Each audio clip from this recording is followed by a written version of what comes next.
Let's try a little thought experiment. Picture a brand new Lego set.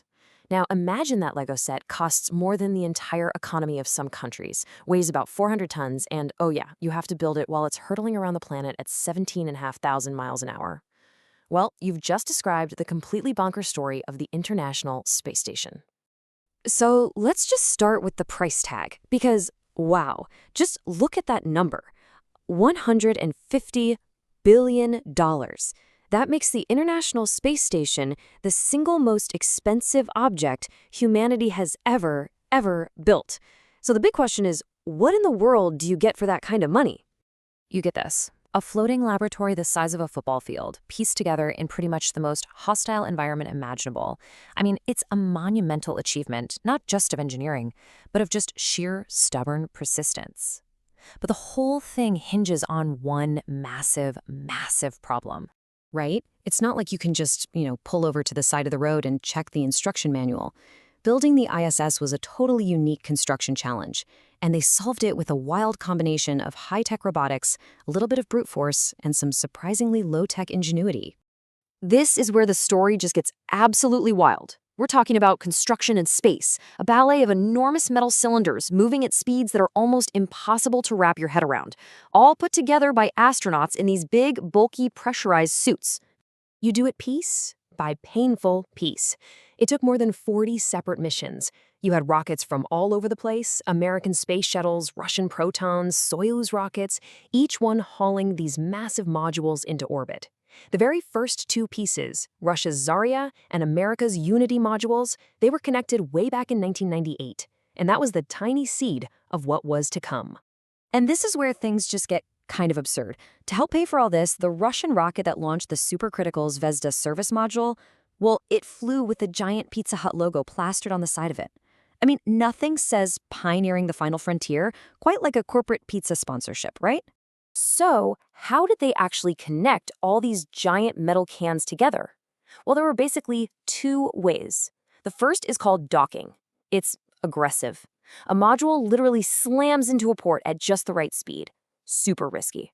But for the bigger modules, they used a much more delicate process called berthing. That's where the station's own robotic arm, the amazing Canadarm2, would reach out, grab a module, and gently guide it into place over hours. And then, of course, you had the people. Spacewalks were absolutely critical for things like hooking up power lines and fluid umbilicals, but working in a pressurized suit is incredibly hard. This quote from an astronaut just says it all, trying to do fine, detailed work when your hands are inside what feel like stiff, inflated boxing gloves. And just to give you an idea of the danger, get this. During one really risky repair on a live solar panel, the astronauts knew that a single tiny spark from one of their metal tools could have instantly ignited the pure oxygen inside their own suits. That's a terrifying thought, and it's a risk they took on all the time. But, the story of the ISS isn't just one of perfect high-tech planning. It's a story of being scrappy, of solving problems on the fly with whatever you happen to have lying around. Okay, so here's a perfect example. The Zvezda module, it's basically the heart of the Russian segment of the station. It has critical life support, navigation, you name it. And at one point, its central command computers, the brains of the whole operation, they just died. So what was the solution to this potentially catastrophic failure on the most advanced orbital platform in human history? 3 standard off-the-shelf ThinkPad laptops. Yep, the kind of computer you might have used back in the early 2000s is literally running a critical part of the most expensive object ever built. It's wild. And the improvising just didn't stop. An antenna on another module wouldn't unfold, so what did they do? They used a simple boat hook to just poke it into place. When a huge solar panel tore, an astronaut basically stitched it back together mid-spacewalk using 5 improvised cufflinks he made. They even had to manually remove over 800 bolts just to get inside the modules after they launched. It really is less Star Trek and more cosmic mechanic shop. But for all the amazing things that were built, the ISS is also defined by the things that got left on the cutting room floor. This is a story of compromise just as much as it's a story of achievement. See, the station that's up there today is actually a scaled-down version of the original, much grander vision. Because of budget cuts and, of course, the tragic Columbia disaster, which stopped construction for years, several key pieces of the station were just canceled, forcing everyone to adapt. And the difference between the plan and the reality is pretty stark. They were supposed to get a dedicated habitation module with actual bedrooms. Instead, astronauts just find an empty spot on a wall and strap their sleeping bags to it. There was supposed to be a massive Russian science power platform. That got canceled, so they had to reroute power from the American side. And a dedicated space ambulance to get home in an emergency? Nope. They just have to rely on the Russian Soyuz capsules that happen to be docked. I mean, think about that. These pioneers living and working on the very edge of what's possible, they don't have bedrooms. They find a free patch of wall somewhere, clip on their sleeping bag, and that's home for the next 6 months. It's a constant, daily reminder of the compromises that made the whole thing possible in the first place. So what do we make of all this? The crazy costs, the on-the-fly fixes, all the canceled plans.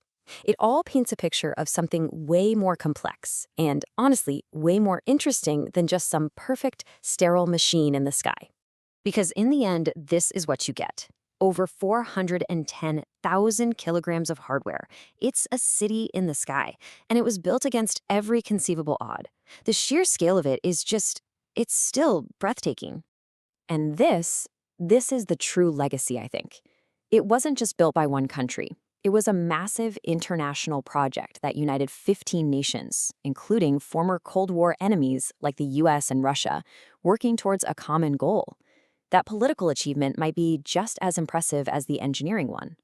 So ultimately, the ISS is beautiful because it's not perfect. It's a chaotic, improvised, and brilliantly functional machine that stands as a testament to our ability to solve impossible problems with cleverness, courage, and yeah, sometimes just a boat hook and a couple of old laptops. The station's time is almost up. It's scheduled to be deorbited sometime around 2030, ending its incredible journey in a fiery blaze over the Pacific Ocean.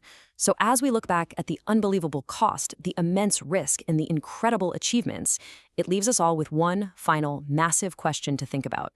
Was this grand, messy, brilliant compromise ultimately worth it?